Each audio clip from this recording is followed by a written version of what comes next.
দাদা, এই ওয়ার্ডে কাল থেকে পুজো শুরু হয়েছে, আজকে ভোগ প্রসাদ দেওয়া হলো, দেখলাম প্রচুর মানুষ আছে। আজকে মঞ্চে অনুষ্ঠান আছে, কে কে আসছে এবং আজকে তোমার পরিচয় দিয়ে। এই কলোনিটা সেই ৭২ সালের আগে থেকেই এইখানে সর্বহারা কলোনি একটা, বিশেষত ওপার বাংলা থেকে লোক যখন বিতাড়িত হয়েছিল সেখানে এখানে এসে তারা সেটা নিয়েছিল।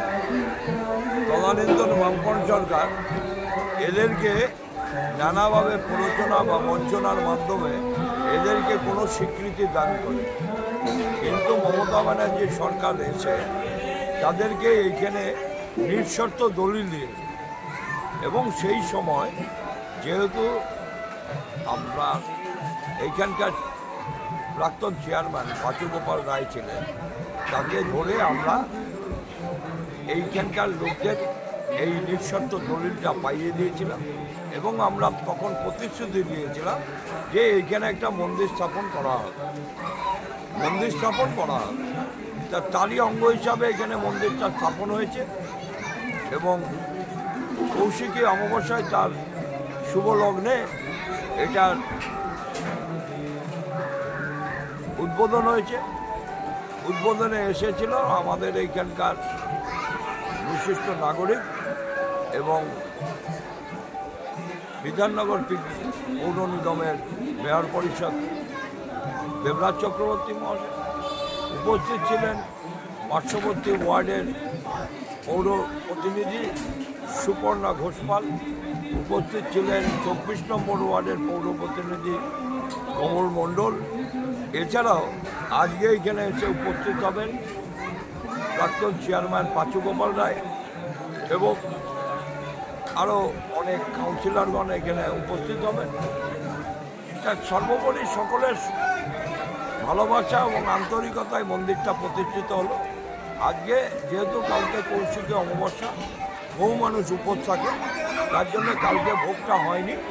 আজকে সেই ভোগটা আমরা দুপুরবেলা সেই ভোগটা বিলি করলাম এবং তাতে যেভাবে মানুষের স্বতঃস্ফূর্ত ছাড়া আপনারা দেখলেন যে প্রায় ২০০০ লোক এখানে সমবেত হয়েছিল এই ভোগ গ্রহণ করবার জন্য।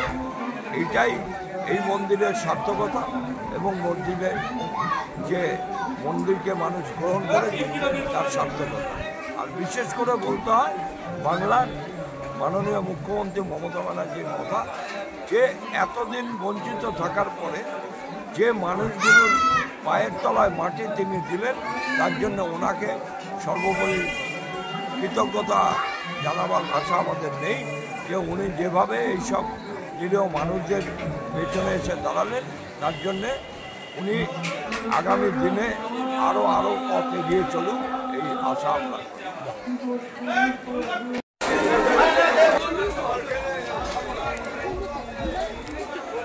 দিদি, কালকে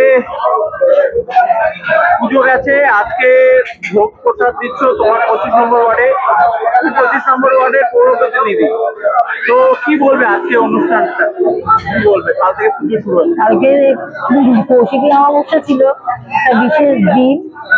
ভাদ্র মাসে কৌশিকী অমাবস্যা একটা বিশেষ তিথি।